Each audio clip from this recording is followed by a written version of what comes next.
de la materia de series temporales, de la maestría de explotación de datos y descubrimiento del conocimiento. Mi nombre es Miguel Quiscurno y el trabajo trata sobre análisis de la evolución económica argentina entre los años 1989 y 2021. Esa elección de años no es del todo arbitraria, después vamos a ver bien por qué. ¿De qué se trata la presentación? Bueno, vamos a hacer una introducción del trabajo, de por qué elegí el tema que elegí, hablar un poquito del dataset mínimo para no extendernos demasiado. Después les voy a contar cuáles son los objetivos que yo tenía cuando empecé el trabajo, la metodología que empleé para el resultado, y después vamos a repasar los resultados propiamente dichos del trabajo y algunas conclusiones eh, generales. Bueno, introducción. A ver, lo importante acá me parece recalcar es, vamos a usar un dataset del Banco Mundial. El Banco Mundial tiene muchísimos indicadores económicos, políticos, sociales, educativos, etcétera, de todos los países que lo componen, y supongo que de algunos más también, pero bueno, en particular hay 1.463 indicadores que se recolectan anualmente. Este análisis está hecho con información recolectada hasta 2022, porque es cuando revisé, digamos, el dataset que yo estaba haciendo mi trabajo de especialización, había datos hasta ahí, pues les voy a contar un poquito más. Y bueno, esos datos, como pueden ver en este gráfico, son les decía, 197 países y ocupan varias dimensiones, ¿no?, que uno puede usar para medir el estatus de un país: infraestructura, salud, economía, eh, etcétera. Muchísimos, ¿no? No voy a entrar en detalle en la explicación esta. Eh, el Banco Mundial clasifica a los países en función de su GNI. GNI es Gross National Income, y los clasifica en cuatro categorías: Low Income, Lower Middle Income, Upper Middle Income y High Income. Básicamente yo tomé la clasificación que hizo con los datos de 2022 y a partir de ahí empezó mi trabajo de especialización, que era buscar alguna clasificación alternativa, porque esta en particular me parecía un tanto arbitraria, como que pone una... Esto lo voy a saltear, es una explicación de qué es el GNI, no tiene mucho sentido. Este es un pequeño mapa de cómo están divididos los países en función de ese income. Y yo les decía que para mí era una clasificación un tanto arbitraria. Pone un número X que divide una categoría de la otra, y si uno mira ese número se da cuenta que no dice mucho de los países. De nuevo, es arbitraria, pusieron un monto fijo, no sé si ese monto o esos montos que ponen son los que dejan los países del lado que quieren que dejen. No sé bien cómo es, seguramente está documentado de alguna manera, pero yo no soy economista. Soy licenciado en ciencias de la computación, entonces no me dedico tanto a análisis económico. Si yo tomara esta clasificación como un clustering, el coeficiente de variación sería del 132%, que es bastante alta, y tiene una inercia de 796 y el coeficiente de Silhouette de 0,26. No es una clasificación de la que uno se sentiría particularmente orgulloso si la hiciera uno mismo. Entonces yo estaba buscando en mi trabajo de especificación alguna forma alternativa de clasificar a los países. Me mantuve en 4 clústeres para poder comparar con el Banco Mundial, y eso me dio una clasificación que yo entiendo, si a alguno le interesa leer el trabajo de especialización, está toda la justificación ahí, pero yo creo que es un poco más descriptiva. Y esa clasificación nos pone a Argentina, que es el objeto de mi interés, digamos, en este análisis, en lo que sería la categoría de low income, ¿no? O sea, esto fue hecho Camins, repito, 4 clusters, únicamente GNI, con los datos que tenía disponibles a 2022. ¿Tá? Argentina Low Income versus en la clasificación del Banco Mundial, nos clasifican como Upper Middle Income, ¿no? Un poquito más arriba, ahí en el límite entre los High Income y los Upper Middle Income, ¿está bien? Pero bueno, a ver, yo lo que quería era en realidad entender un poco más sobre la evolución. Ver la foto a mí por ahí no me decía tanto, no me dice tanto, me interesaba ver la evolución. Entonces, hay algunas limitaciones que tienen estas clasificaciones estáticas que básicamente son una foto a un momento dado y no miran en lo más mínimo cuál es la evolución. Entonces yo quería buscar alguna alternativa que me permita evaluar las trayectorias, comparar Argentina con otros países, principalmente Latinoamérica, y ver por qué había otros países como Uruguay, Chile, que estaban mejor rankeados, tenían mejor GNI per cápita, y nosotros no, y por qué en muchos casos para mí somos un país bastante desarrollado, pero nunca estamos entre los más desarrollados. Entonces yo quería tratar de entender algún detalle más de esas preguntas, ¿no? Entonces el objetivo es principalmente poder clasificar usando datos de la evolución de los países. Para esto yo elegí usar una técnica, un algoritmo que se llama Dynamic Time Warping. Ahora vamos a ver un poquito de qué se trata.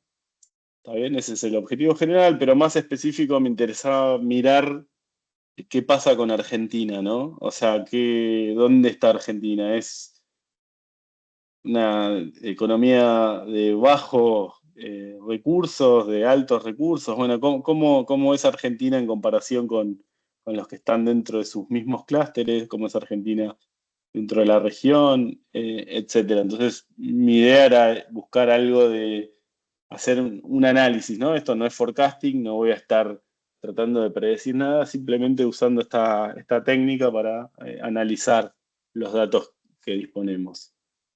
Entonces, les cuento un poco ahora qué es Dynamic Time Warping. Básicamente es un algoritmo que busca alinear temporalmente dos series que en principio aceleran distinto, o sea, tomando un rango de tiempo que puede ser el mismo o no, o sea, pueden ser los mismos puntos o no. Permite entender cómo se comprime uno y cómo se expande el otro y viceversa. Eh, entonces es útil para esto, para entender justamente año a año cómo se va moviendo el GNI, que es el dato que yo estoy usando para el análisis, comparando países y grupos de países. ¿Está bien? Bueno, no está bueno que haya gaps en el medio, no es que no se pueden resolver, pero generan distorsión. Tampoco está bueno, me di cuenta después, ahora en unos minutitos lo voy a contar un poquito más en detalle, no está bueno que usemos distintos rangos de fechas y tiempos para comparar países entre sí, porque eso distorsiona también bastante los resultados. Eh, no es trivial de entender, tampoco es hiper complejo, pero no es trivial. ¿Cómo lo usé yo en este trabajo? Bueno, usé, como les decía, la variable GNI. De 197 países originalmente que tenía, eliminé 12 porque no tenían ni 20 puntos con datos, así que los saqué. Eso me dejó 185. Después busqué el mejor o uno de los mejores rangos de fechas más modernos y que tenía más países, es entre 189 perdón, entre 1989 y 2021. Hay de los 197, 141 países que tienen todos los datos completos, así que me concentré en esos. Todo lo que vamos a hablar ahora tiene que ver con esos 141 países. Obviamente no pongo la lista porque sería eterno, pero están, diría yo, una gran cantidad de los países más importantes o que yo más interés tenía en mirar, así que digo, es válido para mí, para el trabajo. Lo único que sí, en general, hice una normalización del GNI porque las diferencias de magnitudes muchas veces distorsionan también los resultados, entonces yo quería comparar, eh, quería evitar esas distorsiones por el tipo de análisis que quiero hacer, entonces hice una normalización Z-score, y con eso dejo todo prolijo. Entonces, ahora vamos a ver qué obtuve con esto, ¿no? Me parece importante primero dar un ejemplo sencillo de entender. Estas son Austria y Bélgica. Son los dos países, entre esos 141 que tenía yo, más parecidos entre sí. O sea, es el que da el coeficiente, el DTW distance, da más cercano a cero. Un país consigo mismo da cero, o sea, porque tienen exactamente los mismos puntos, crecen exactamente a la misma velocidad. Bueno, Austria y Bélgica da 0,17. Está, y si ustedes ven las curvas, esta es la curva, esta curva que están viendo es la curva del GNI por año entre 1989 y 2021. Fíjense que son realmente muy parecidas. Bélgica, es un GNI un poquito más grande, pero tienen una forma muy parecida. Normalizada, ahora en la figura que está abajo a la derecha, normalizada, ven que son prácticamente calcadas, sacando alguna mínima diferencia, son muy parecidas. Y acá les presento estos dos diagramitas que ayudan un poco más a entender cómo se lee esto, pero lo van a entender mejor con el siguiente ejemplo. Fíjense que acá básicamente el Dynamic Time Warping tiene dos componentes, digamos. Uno es la distancia de TW, que esta es lo que les decía, la más chica entre todos los 141 países que entran dentro del análisis, que es de 0,17 entre Austria y Bélgica. Después tiene lo que llaman el DTW Path o el camino, que básicamente es un camino que va uniendo los distintos eventos o los distintos sampleos, muestras, etcétera. Y acá en este caso, este gráfico muestra las dos curvas un poco desfasadas y les muestra cómo se unen los puntos. Entonces, acá por ejemplo, si yo miro este gráfico, el de abajo a la izquierda, voy a poner a ver si puedo poner el puntero, más fácil, acá. Si yo miro este gráfico, van a ver que todos los puntos se unen uno a uno todos los años. Y fíjense que esta curva, que muestra cómo se alinean los caminos de TW, es prácticamente la identidad, o sea, va uno a uno todos los años. Ahora vamos a ver un ejemplo y les voy a explicar qué significa esto. Por ahora, créanme, son muy parecidos. Entonces, ahora, y esta otra nos muestra los gaps que hay entre una serie y la otra. Fíjense, ahora van a ver, pero los gaps que hay son muy pequeños, 0,04, el más alto es 0,06, después van a ver que hay otros países que tienen gaps mucho más grandes. Esto es porque la distancia se va tomando parcialmente avanzando en la línea temporal, llamémosle. Entonces se van calculando los costos intermedios. No voy a explicar todo el algoritmo, en el repo hay un par de PDFs que lo explican, si no voy a estar horas con la presentación, pero fíjense que acá son muy pequeños, los componentes se suman muy poco. Y ahora vamos a ver otro caso, el contrario. Este es el caso donde mayor diferencia encontré entre dos países, que son Japón y Etiopía. Japón es un país bastante rico, diría, clasificado siempre dentro como de altos ingresos, mientras que Etiopía es uno de los países más pobres del mundo, no sé si es el más pobre, pero está dentro de los más pobres y está muy poco industrializado, o sea, muy limitada la posibilidad de crecimiento económico en la coyuntura actual. De nuevo, yo no soy economista, no me voy a poner a analizar la economía de todos estos países porque no la conozco, pero eso sí lo puedo afirmar. Fíjense, bueno, acá me quedó medio mal el cuadro, pero fíjense, normalizado ahora, se ven dos cosas medio curiosas. Japón tiene muchos picos, o sea que es bastante volátil en el GNI. Esto, hasta donde yo entiendo, tiene que ver con las variaciones de la cotización del yen versus el dólar estadounidense. Y Etiopía es un poco más estable, pero mirando esto solos no pueden verse la diferencia de magnitudes que hay entre los dos países, ¿no? Japón está, no sé, 50, 100 veces encima de Etiopía. Ahora, si ustedes miran, y acá les voy a explicar un minutito más de qué se trata esto, si ustedes miran este diagrama, lo que pueden ver ahora es que este primer punto de la serie de Etiopía está conectado con los primeros 3 puntos de la serie de Japón. ¿Esto qué significa? Tiene acá la contraparte en el de alineamiento, van a ver que Japón avanza y Etiopía eh, se queda quieto. O sea que este punto de Etiopía vale por estos 3 de Japón. Mientras que acá en esta se alinean un poco.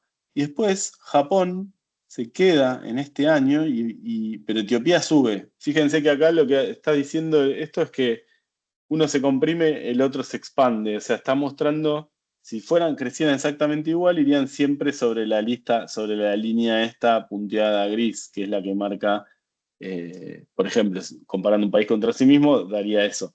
Mientras que acá lo que se ve es que Etiopía como que va subiendo, va creciendo, va avanzando y Japón se queda fijo en este año. Eh, Esa es un poco la interpretación. Y acá ven los gaps que hay entre uno y otro. Fíjense que es un orden de magnitud por encima de los que teníamos en Bélgica y Austria, ¿no? Entonces, esos dos ejemplos son para entender un poco cómo se lee esto. Y ahora ya, por ahora me olvido un minuto de eso y entro en lo que yo más intención tenía de trabajar, que es, bueno, ¿qué pasa con Argentina, no?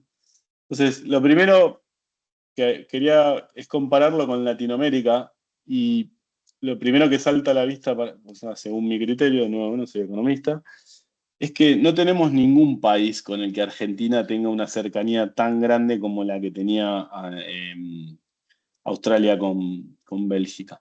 Tampoco tan grandes las diferencias, pero el país más cercano a Argentina dentro de la región es Uruguay, y fíjense que da casi 1.4, 1.37 el coeficiente. Mismo dentro de Latinoamérica, Argentina no está entre los que está más cercano a otros países. Por ejemplo, no sé, yo veo Uruguay con Colombia, tienen 0,9. O sea, evidentemente, y hay países, por ejemplo, Argentina, donde está bastante más lejos. No sé, por ejemplo, Perú, 2,1, o México cerca de 2. Entonces, acá la primera pauta es, bueno, si bien somos la misma región, tampoco somos tan parecidos, digamos, ¿no? ¿Y eso qué significa? Bueno, que el crecimiento de estos últimos años, desde 1989 a hoy, fue diferente, al menos, ¿no? Esto lo que me dice es diferente. Por ahora nos quedamos ahí. Mientras que hay otros países dentro de la región que tienen un poco más de cercanía. Pero es una región, por lo visto, heterogénea, ¿no? Bien, esto lo voy a pasar rapidito porque ya voy cerca de 20 minutos y el video tenía que ser de 15 y todavía me faltan algunas slides. Pero básicamente es el ranking de los países más similares a Argentina. Uruguay es el más similar. Fiji es el segundo más similar. Fiji con quien no tenemos mucha cercanía en ningún ámbito. Después viene Brasil, ¿no? O sea, en el top 5 hay tres latinoamericanos. Y eso nos dice otra cosa, si no somos parecidos, si nuestra evolución no es muy parecida a a los demás países latinoamericanos, y dentro de los 5 países perdón, más similares a Argentina, hay 3 que son latinoamericanos, tampoco seremos muy parecidos al resto, ¿no? A priori. Digo, es un corolario que uno podría extraer. Por ahí estoy siendo demasiado exagerado en la conclusión. No lo podría decir como una conclusión, pero es curioso por lo menos. Salteo los países más distintos.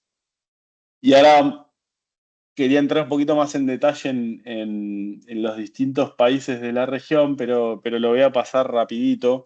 Acá fíjense Argentina versus Uruguay.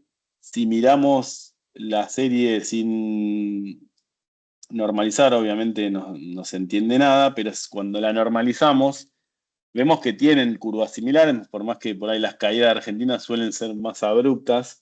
Y fíjense que cómo se conectan los puntos, hay momentos en los cuales tenemos expansión y compresión en uno u otro, pero van bastante alineados, ¿no? Y los gaps son relativamente chicos en comparación con lo que habíamos visto de Etiopía y Japón. Voy a saltear un poquito Argentina-Brasil, pero pasa lo mismo, ¿no? Parecen que nuestros extremos son más extremos que los de Brasil, eh, pero hay cierta correlación. Voy a pasar esto. Y ahora me detengo un minuto en mirar cómo nos comparamos con los demás clusters, ¿no? Dentro de la clasificación que hizo el Banco Mundial, la pone Argentina como Upper Middle Income. Y si yo miro la evolución, tomando la distancia promedia, perdón, tomando la distancia promedio a los distintos clusters de esta clasificación, bueno, pareciera ser como que el upper middle income está bien puesto, o sea, tenemos menos distancia promedio de upper middle income que de otros clusters. Después lo vamos a ver un poquito más concreto los datos. Y acá aparece Uruguay, que está con el que tenemos menor distancia dentro del high income. Esta es la distancia más chica, pero fíjense que está casi, podríamos, no sé si es un outlier, habría que hacer las cuentas, pero, pero está ahí, ¿no? Las distancias suelen ser más altas que eso, a ese clúster. También curioso. Este lo voy a saltear porque este tiene que ver con la clasificación que hice yo y no tengo tanto tiempo. Y lo último que quería mostrar antes de ir a las conclusiones, que me parece relevante, es, bueno, si nosotros tenemos una medida de distancia, que entiendo que no es exactamente una medida de distancia, porque no bueno, tenemos una medida de distancia. Digamos que es una medida de distancia, el DTW, y entonces podemos usarla para hacer un clustering, ¿no? Usando DTW. Y haciendo eso sobre los 141 países, notamos que están estos 4 clusters. Hay uno bastante marcado acá, este que está como en verde. Pues está el azul, que también está bastante marcado. El violeta está por ahí un poco más difuso y el rojo también, ¿no? Está como más disperso. Esto lo que hice fue hacer camins sobre la distancia DTW y usé MD5 para hacer la reducción, que mantiene las distancias, para hacer reducción de dimensionalidad, dejarla en 2 dimensiones para poder graficarlo. Nada más que eso, no tiene demasiada elaboración, pero sí quería mostrar que efectivamente o sea, DTW encuentra algún tipo de patrón. Este es el clúster 0. Los nombres por ahí son medio exagerados, pero este clúster, si ustedes lo comparan con el resto, ahora lo vamos a ver, fíjense, en rojo está el promedio, todo sobre el GNI normalizado, y en celeste clarito están las líneas de los 16 países que caen dentro de este clúster. Y fíjense, bueno, primero que hay cierta relación, se ve un dibujo, esa relación es creciente, hay caídas que podrían ser abruptas. Algunas, por ejemplo, esta caída la veo en todos los clústeres, es alrededor del 2008, debe tener que ver con el tema de la burbuja de los Lehman Brothers, etc. Pero dentro de esta categoría caen países como Rusia, Ucrania, Irak, Qatar, Kuwait, eh, países que tienen guerras, que tienen en algunos casos situaciones geopolíticas muy complejas, desastres naturales, etcétera. Es bastante, o sea, hay cierta relación entre esos países. No hay mucha relación entre el income, o sea, hay países de low income y de high income, inclusive. O sea, por ejemplo, está Australia, que eso es lo que a mí más me llamó la atención. La verdad que no sé, no me explico. Honestamente no llegué a ninguna conclusión. Tampoco miré tanto detalle, pero no me explico por qué Australia entraría dentro de este clúster. Pero si... Perdón, se me frizó ahí está. Vamos al siguiente clúster. Estos son los más volátiles, tienen como más picos, más caídas, y efectivamente Argentina está dentro de este clúster, en el cual hay 11 países nada más, que es un poco, está alineado con lo que decía antes, ¿no? De 141 tengo un clúster de 11, es un clúster chiquito, son países que no se parecen mucho al resto. Eh, no les sorprenderá, no está Uruguay en este país, pero sí está Brasil, por ejemplo. Está Brasil. Entonces, también ahí es raro, si con Uruguay estamos tan cerca, de hecho con Brasil estamos un poco más lejos. ¿Por qué está Brasil y no Uruguay en este clúster? Bueno, eso tiene que ver con cómo es el algoritmo de clustering, no nos vamos a meter en eso, pero no necesariamente porque dos estén cerca, están más cerca del mismo clúster. Pero llama la atención, ¿no? Y acá también hay otros países, Japón, por ejemplo, que también habíamos visto antes ese sub y baja que tiene constante. Eh, no sé, hay países, Angola, Sudán, es un clúster bastante volátil. Creo que está bien ese término. Y acá vemos, este empieza a ser más, fíjense que va un poco más siempre para arriba, por más que tiene caída. Fíjense, acá está de nuevo la caída esta que se muestra en todos los clústeres, en todos los países. Y esta también, no me acuerdo qué pasó en 2014, 2015, algo debe haber pasado. Pero fíjense que esta sube un poco más. Y estas son más estables, digamos, no tienen tanto pico. Acá hay países como Austria, Bélgica, Noruega, Suecia, Alemania. Y acá están Chile y Uruguay. Digamos, esto es lo que nos diferencia. Chile y Uruguay tienen como más estabilidad, según esto, ¿no? Según leo acá, que Argentina y Brasil. Y el último clúster, es el que más países tiene, fíjense que es aún más leve, o sea, suben mejor, digamos, son más leves los picos. Fíjense, el de 2010, 2008, tiene un impacto menor, y se ven menos picos, o sea, más crecimiento y menos picos. Por ejemplo, acá están China, India, Corea del Sur, Estados Unidos. Eh, Está Bangladesh acá también. O sea, estamos comparando, eh, fíjense que no estamos comparando tamaño de economía, no tiene nada que ver el tamaño de la economía. De hecho, hay clústeres que mezclan mucho de las distintas clasificaciones que tenemos del Banco Mundial, ¿está bien? Así que esos son los clústeres que genera esto. Voy a ser modesto en las conclusiones, no descubro nada nuevo, no creo que sea nada disruptivo, pero efectivamente DTW sirve para medir este tipo de fenómenos, captura cosas mirar la foto sola uno no captura. Sí uno puede ver que la geografía, el tamaño económico, etcétera, no influyen no influyen porque yo estoy además tomando normalizados los datos, ¿no? Obviamente, eso es obvio, pero no tan obvio tal vez.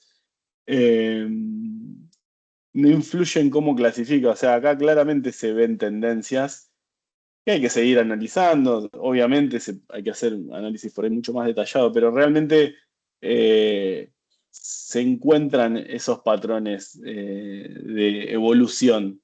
¿Está bien? Eh,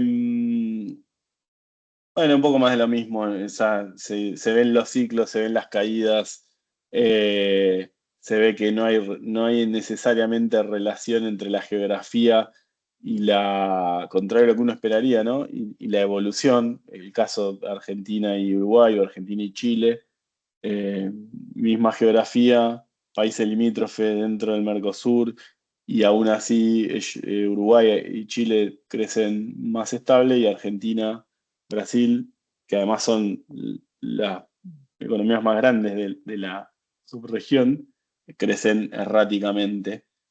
Eh, y bueno, Argentina, comparado con el resto del mundo, cosas que llamaron la atención.